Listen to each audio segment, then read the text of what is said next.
به نام خالق هستی، ناخودآگاه جمعی و کهن الگوها، فصل 4، پارت 4.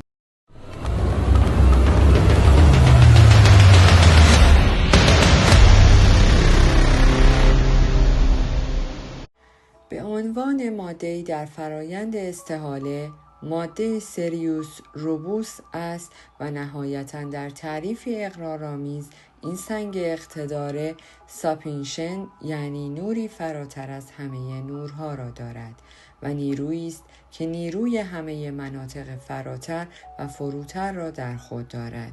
این ماده تبدیل به کروژوس می شود که خاصیت فساد ناپذیری دارد و بنابراین اکسیر و نوشداروست.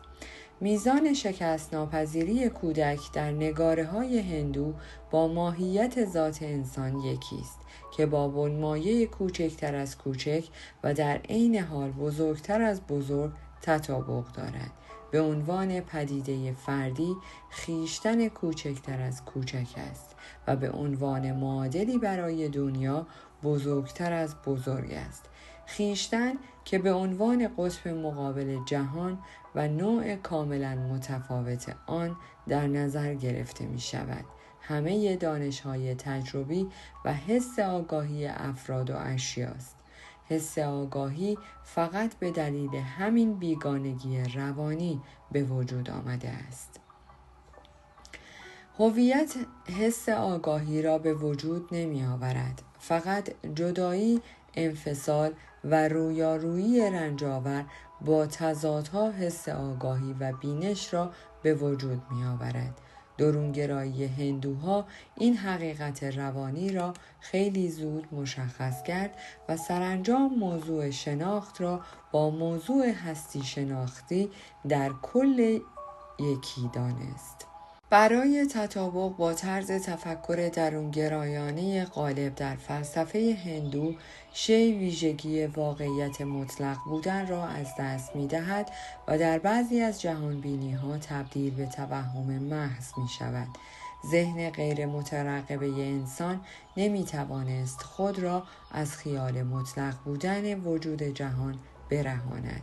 نتیجه این طرز فکر اهمیت جمعی یافتن خویشتن بود. حتی امروز هم انسان غربی لزوم روانشناسانه موضوع متعالی شناخت را به عنوان قطب مقابل جهان امری دشوار می‌داند. اگرچه مقایسه جهان با خویشتن دست کم به عنوان نکته‌ای برای اندیشیدن منطقی لازم است. بدون در نظر گرفتن طرز فکر همیشگی فلسفه درباره اختلاف عقیده یا توافقی ضمنی، همیشه در روان ناخودآگاه ما تمایلی جبرانی برای تولید نمادی از خویشتن با مفهومی جهانی وجود دارد. این تلاش‌ها شکل کهن الگوی اسطوره قهرمان را به خود می‌گیرند که نمونه‌هایی از آن تقریباً در هر نوع فرایند کسب هویت مشاهده می‌شود. پدیده تولد کودک همیشه در مرحله ریشه‌ای عدم تشخیص، یعنی تاریک یا روشن، عدم تمایز میان فاعل و مفعول، هویت ناخودآگاه انسان و جهان به روانشناسی باز می‌گردد. این مرحله عدم تمایز تخم طلایی را تولید می‌کند که هم انسان و هم جهان است و در عین حال هیچ یک از آنها نیست، بلکه عامل غیر منطقی سومی است.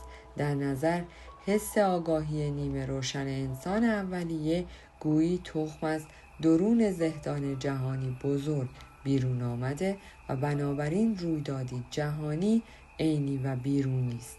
اما نوع دیگری از حس هوشیاری که میان همه چیز تمایز قائل می شود، فکر می کند که این تخم چیزی جز نمادی نیست که از روان انسان یا حتی بدتر از آن اندیشه خیال پردازانه بیرون آمده و بنابراین چیزی جز توهمی نیست که هیچ نوع واقعیتی در آن وجود ندارد.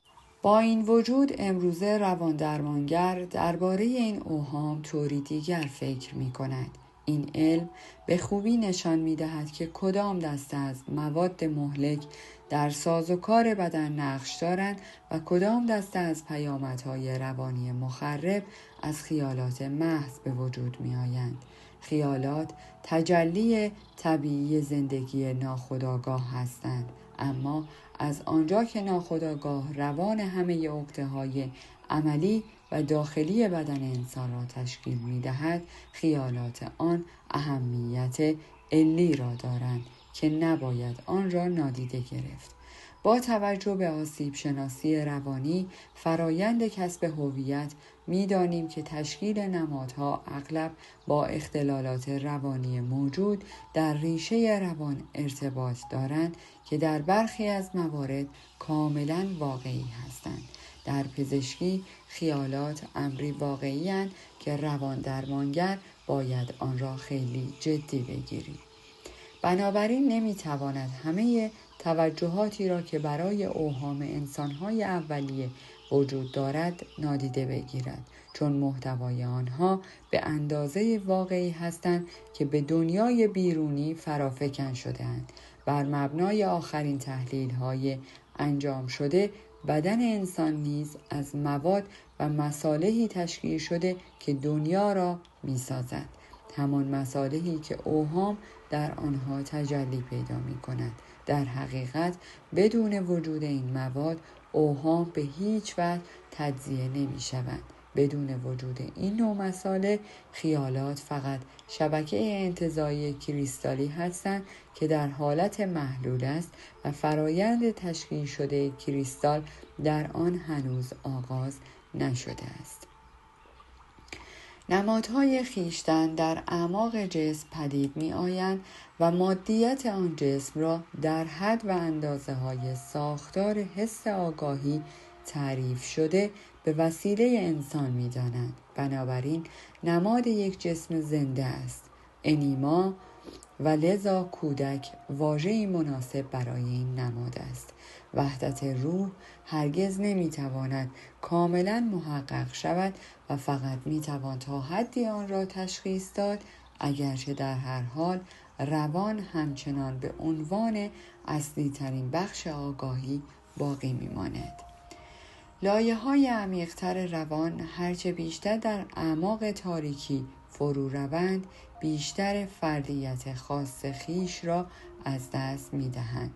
وقتی پایین‌تر بروند، یعنی وقتی به سیستم‌های عملی خودکار نزدیکتر شوند، آنقدر جمعی می‌شوند تا جهانی شوند و در بخش مادی جسم، یعنی در مواد شیمیایی، ساکن گردند. کربن بدن همان کربن است. بنابراین در اعماق وجود انسان روان جهان است. از این نظر فکر می کنم کربنی کاملا درست می گوید که جهان به کمک نمادها سخن می گوید. هرچه نمادی باستانی تر و عمیق تر باشد، یعنی هرچه روانشناسانه تر باشد، جمعی تر و جهانی تر و مادی تر خواهد بود. هرچه نماد انتزاعی تر، متمایزتر و خاصتر باشد و هرچه ماهیت آن انحصاراً به فرد بودن خودآگاه و فردیت نزدیکتر باشد، از ویژگی جهانی خود دورتر می شود. در نهایت وقتی که نماد کاملاً وارد حس آگاهی شود، این خطر را میپذیرد که تبدیل به تمثیل محض شود و بنابراین در معرض انواع توضیحات منطق گرایانه و نتیجتاً نامتناسب قرار میگیرد. 3. دو جنسیتی بودن کودک. یک حقیقت قابل توجه وجود دارد که نشان می‌دهد شاید اکثریت خدایان، اساطیری که دستن در کار خلقت عالم وجودند، دو جنسیتی هستند. دو جنسیتی بودن چیزی جز وحدت میان قوی ترین و تکان دهنده ترین اضداد نیست. پیش از هر چیز این وحدت به موقعیت اولیه ذهن اشاره دارد که همان سایه روشن است که در آن تفاوت‌ها و تضادها یا به سختی از هم جدا می‌گردند و یا کاملاً با هم ترکیب می‌شوند. با این وجود با افزایش شفافیت حس آگاهی عناصر متضاد بیشتر از هم جدا می‌شوند و امکان آشتی آنها با هم کمتر می‌شود. بنابراین اگر موجود دو جنسیتی تنها محصول عدم تفاوت‌گذاری‌های اولیه باشد، باید انتظار داشته باشیم که این موجود با پیشرفت تمدن از بین برود. اما موضوع به هیچ وجه اینطور نیست، بلکه برعکس، قوه تخیل انسان در بالاترین سطوح تمدن بارها و بارها به این عقده متمایل شده و این امر در فلسفه مؤخر یونان و نیز فلسفه تلفیقی عرفانی چشمگیر است. موجود دو جنسیتی نقش مهمی در فلسفه طبیعی قرون وسطی ایفا کرده است و در دوره ما نیز در عرفان کاتولیکی چیزهایی درباره دو جنسیتی بودن مسیح میشنویم. بنابراین ما دیگر نمیتوانیم با وجود مداوم خیال پردازی اولیه یا ترکیب ابتدایی تضادها مواجه باشیم. در عوض همانطور که از نوشته های قرون وسطی برمی آید، ایده ازلی به نمادی برای اتحاد خلاقه ازداد تبدیل شده است که در معنای تحت اللفظی نمادی وحدت بخش است. اهمیت عملی نماد در آن است که دیگر به گذشته اشاره ندارد و رو به هدفی در آینده دارد که هنوز به دست نیامده است. علیرغم جنبه هیولاوار موجود دو جنسیتی، او کم کم به فرو نشاندن درگیری ها و شفابخشی شهرت یافته و این ویژگی ها در اوایل دوران کسب تمدن به او نسبت داده شده است.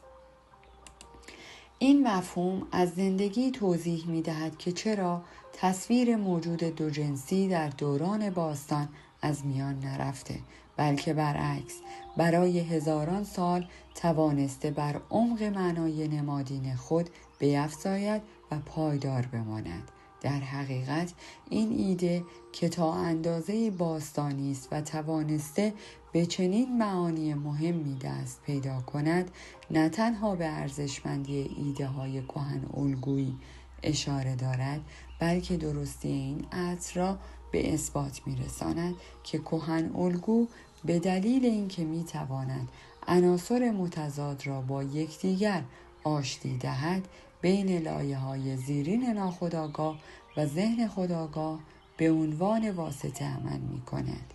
این امر پلی میان حس آگاهی در امروز که همیشه در معرض خطر از دست دادن ریشه هایش قرار دارد و تکامل طبیعی ناخودآگاه و غریزی دوران باستان برقرار می کند. پیشرفت و توسعه ایدئال هایی هستند که نمی توان آنها را به آسانی رد کرد، اما اگر انسان موقعیت جدید خود را فقط به عنوان بخشی از وجود خود در نظر بگیرد و ویژگی‌های اصلی خود را در سایه ناخودآگاه در جایگاهی ابتدایی یا در حقیقتی برابر قرار دهد، پیشرفت و توسعه معنای خود را از دست می‌دهد. ذهن ناخودآگاه که از اصل خود جدا شده، چون توان تشخیص و درک موقعیت جدیدش را ندارد، وارد شرایطی می شود که بسیار بدتر از چیزی است که این نوآوری در راستای رهاندن او از آن به وجود آمده است.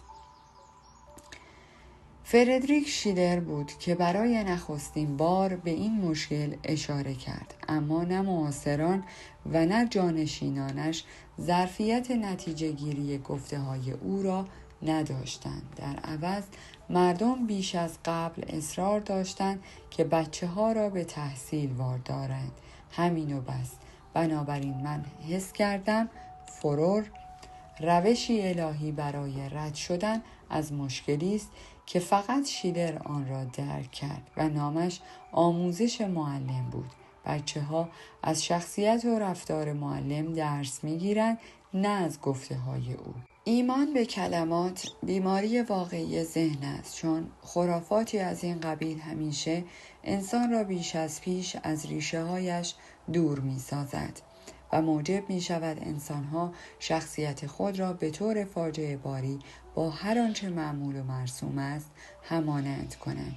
بنابراین هر چیزی که انسان قبلا به کمک پیشرفت بر آن غلبه کرده و آن را پشت سر گذاشته است، هرچه بیشتر در اعماق ناخودآگاهش فرو رود، بیشتر موجب می شود که انسان به شرایط اولیه همرنگی با جماعت بازگردد. در نتیجه پیشرفت مورد انتظارش اکنون در این شرایط به واقعیت تبدیل می شود. تمدن پیشرفت می کند. موجود دو جنسیتی ازلی تبدیل به نماد وحدت شخصیت می شود.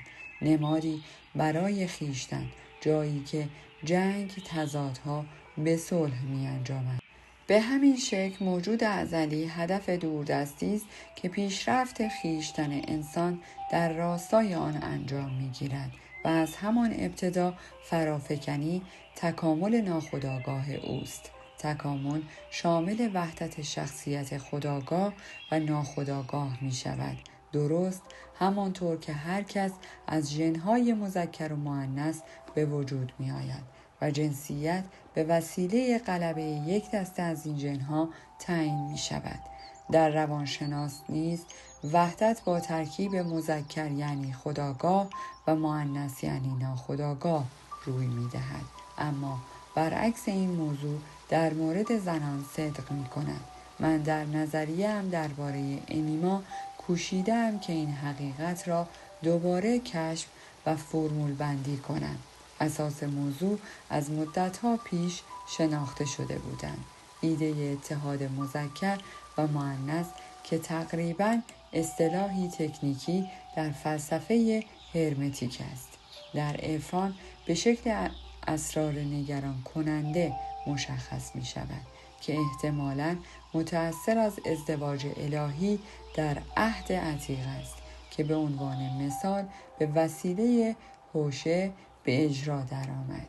اینها مواردی هستند که تنها در آیین‌های سنتی به آنها اشاره شده باشد، بلکه به گفته یونانی‌ها در انجیل در دومین نامه کلمنت نیز آمده است، هنگامی که بیرون و درون مذکر و مؤنث باید یکی شوند و دیگر نه مذکری باشد و نه مؤنثی. کلمنت اهل اسکندریه این کلمات قصار را این گونه شرح می‌دهد: هنگامی که جامعه شرم را با پایت لگدمال کنی، که احتمالاً به کالبد اشاره دارد، چون کلمنت ماننده کاسین که این عبارت از او نقل شده است این کلمات را از نظر معنوی معنی می کند، برخلاف عارفان که به نظر می رسد معنای تحت لفظی این عبارت را مد نظر دارند. با این وجود آنها از طریق ممارست‌هایی مانند سقط جنین و محدودیت‌های دیگر مانع از آن می‌شوند که معنای بیولوژیکی اعمال آنان اهمیت معنوی آیین‌هایشان را از بین ببرد. در حالی که در تصوف کلیسای تصویر ازلی هریوس گمیوس به سطحی عالی ارتقا پیدا کرده و فقط گاهی مثلا در مورد مشیلت آف مگیدوبورگ وارد حیطه فیزیکی یا احساسی می شود، برای بقیه مردم دنیا زنده می ماند و همچنان از نظر روانی مورد توجه ویژه قرار می گیرد. از این نظر نقاشی های نمادین نگاهی اجمالی و جالبی به روش‌هایی دارد که به وسیله آنها این تصاویر ازلی در متحد کردن عناصر متضاد نقش دارند، حتی در موقعیتی آسیب شناسانه. از سوی دیگر در فلسفه هرمتیک که در قرون وسطی رواج داشت، این وحدت در قلمرو فیزیکی به وسیله نظریه انتزاعی پیوند خورشید و ماه انجام می گرفت که علیرغم این مانع به تخیل خلاقانه فرصت بسیاری برای شخصیت انسانی بخشیدن به جسم را فراهم می کرد.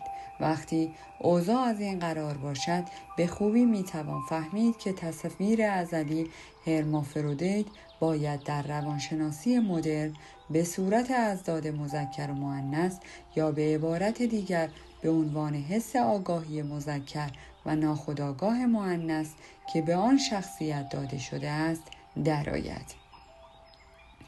اما فرایند روانی وارد کردن همه چیز به حیطه خودآگاه این تصویر را به میزان قابل توجهی پیچیده کرده است، در حالی که علم قدیم تقریباً منحصر به زمینه‌ای میشد که فقط در ناخودآگاه مردانه میتوانست فرافکن شود، در حالی که روانشناسی مدرن باید وجود روان مؤنث و خودمختار را نیز بپذیرد.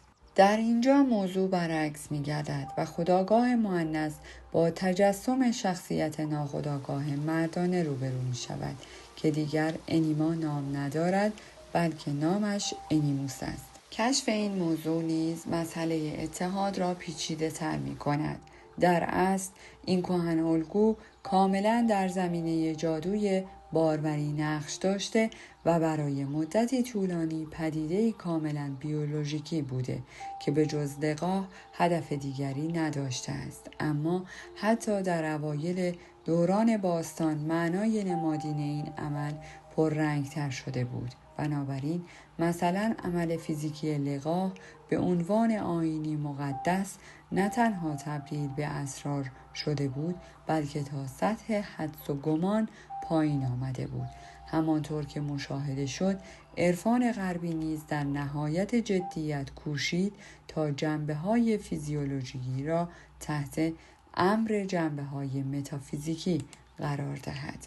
اما بالاخره کلیسا اتحاد مذکر و مؤنث را فقط در قلمرو فیزیکی در نظر می‌گیرد و فلسفه طبیعی آن را تبدیل به نظریه انتزاعی می‌نماید.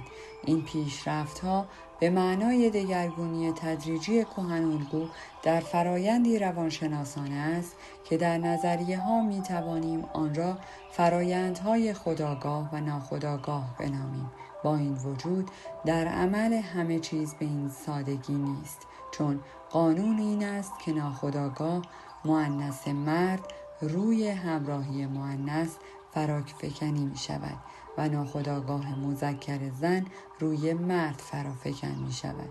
شفافسازی این مشکلات شاخه خاصی از روانشناسی است و در مبحث دو جنسیتی اسطوره‌شناسی نمی گنجد. در پایان از شما دوستان عزیزم می‌خواهم برای حمایت بیشتر ما کانال ما را به دوستان خود معرفی کنید. برای انرژی بیشتر ما رو لایک کنید و برای ادامه پرقدرت‌تر سابسکرایب. تا درودی دیگر، درود و 200 بدرود.